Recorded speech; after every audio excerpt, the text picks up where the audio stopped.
कि आप कर पा रहे हैं कुछ चीजें कि नहीं कर पा रहे हैं। तो ए डिक्शनरी से स्टार्ट करें क्योंकि वर्ब के तुरंत बाद हमें ऑब्जेक्ट मिल जाता है। तो ए डिक्शनरी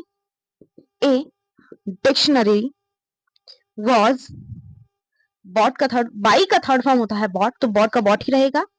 बॉट किसके द्वारा, बॉट यस्टरडे पहले लगा देते हैं, ओके। बॉट यस्टरडे किसके द्वारा खरीदा गया है भाई, आई द्वारा, तो बाई मी, ठीक है। ये देख लीजिए आप। तो कैसे सॉल्व किया गया है, ए डिक्शनरी उस एक है तो वॉज लगाया है, वर्ब का सेकंड सॉरी वर्ब का थर्ड फॉर्म लगाया है, यस्टरडे एक्स्ट्रा वर्ड है तो हमने ऐसे ही लगा दिया है बाई, और फिर सब्जेक्ट को ऑब्जेक्ट बना दिया है तो मी हो गया। ऐसे ही अब हम इस पे आते हैं, इज आर एम लगा है, वर्ब में आईएनजी लगी है। जब इज आर एम और वर्ब की फर्स्ट फॉर्म में आईएनजी लगी होती है तो वो प्रेजेंट कंटिन्यूअस टेंस होता है। ऐसे ही वाज और वर्ब की फर्स्ट फॉर्म में आईएनजी लगी होती है, ये होता है पास्ट कंटिन्यूअस टेंस। मैं आपको ये इसलिए बता रही हूँ क्योंकि ये एक बहुत शॉर्ट ट्रिक है आपको पहचानने के लिए। आपको पूरा वो subject plus verb plus helping verb main verb इस तरीके से आपको नहीं रखना है ये चीज, सिर्फ आपको शॉर्ट में याद रखना है कि वर्ब इज आर एम लगता है, वर्ब की फर्स्ट फॉर्म में आईएनजी लगती है, ये पहचान है। इज आर एम वर्ब की फर्स्ट फॉर्म में आईएनजी यानी कि present continuous, was verb present की सॉरी वाज वर्ब की फर्स्ट फॉर्म में आईएनजी यानी कि पास्ट कंटीन्यूअस। तो ऐसे ही आपको ये चीजें समझनी है। अब आते हैं हम, Sheela is writing an application for leave. Sheela एक पत्र लिख रही है छुट्टी के लिए, ठीक है, प्रार्थना पत्र लिख रही है। तो हम पूरा लेंगे एन एप्लीकेशन फॉर लीव, तो एन एप्लीकेशन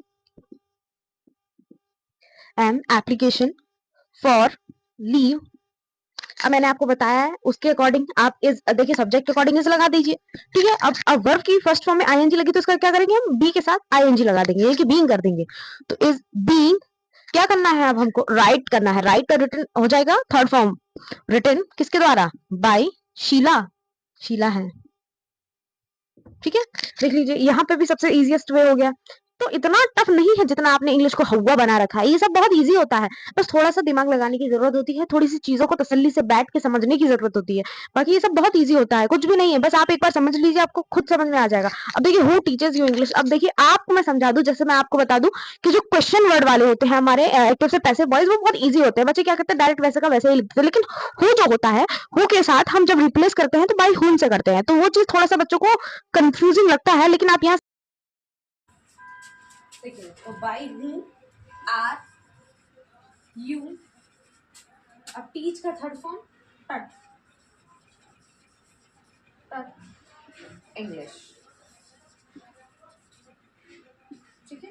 इसको क्वेश्चन मार्क नहीं लगता, ठीक है।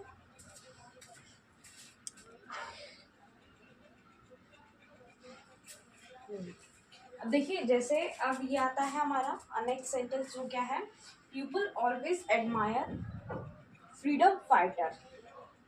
तो people always admire freedom fighters. अब आप यहाँ से समझिए, देखिए अब वर्ब की फर्स्ट फॉर्म है तो क्या लगेगा यहाँ पे, प्रेजेंट इंडेफिनिट टेंस है, वर्ब की फर्स्ट फॉर्म प्रेजेंट इंडेफिनिट। अगर सब्जेक्ट देखिए सब्जेक्ट के अकॉर्डिंग वर्ब की फर्स्ट फॉर्म में एस ई एस का प्रयोग किया जाता है। अगर सब्जेक्ट सिंगुलर है तो वर्ब की फर्स्ट फॉर्म में एस ई एस लगेगा, अगर सब्जेक्ट प्लूरल है तो वर्ब की फर्स्ट फॉर्म में एस ई एस नहीं लगता है। इस बात को बहुत बारीकियों से समझना है कि कहाँ किस तरीके से आपको वर्ब के साथ क्या यूज करना है।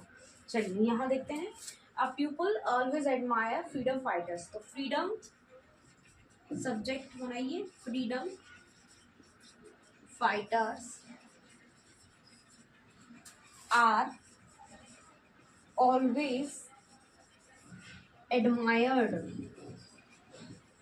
एडमायर्ड यानी कि एडमायर का थर्ड फॉर्म हो गया एडमायर्ड, किसके द्वारा, बाय पीपल, ठीक है। ऐसे ही देखिए अब नेक्स्ट है, we help them in every way. और वी है प्लूरल सब्जेक्ट, उसके साथ हमने किया है वर्ब का फर्स्ट फॉर्म। इसका मतलब क्या है, प्रेजेंट इंडेफिनिट में प्लूरल के साथ वर्ब की फर्स्ट फॉर्म में एस ई एस नहीं लगती है, ये चीज ध्यान रखने वाली चीज है, ठीक है। अब आगे देखिए, इसको भी वैसे ही चेंज करेंगे, देम का सब्जेक्ट क्या हो जाएगा, दे हो जाएगा। तो दे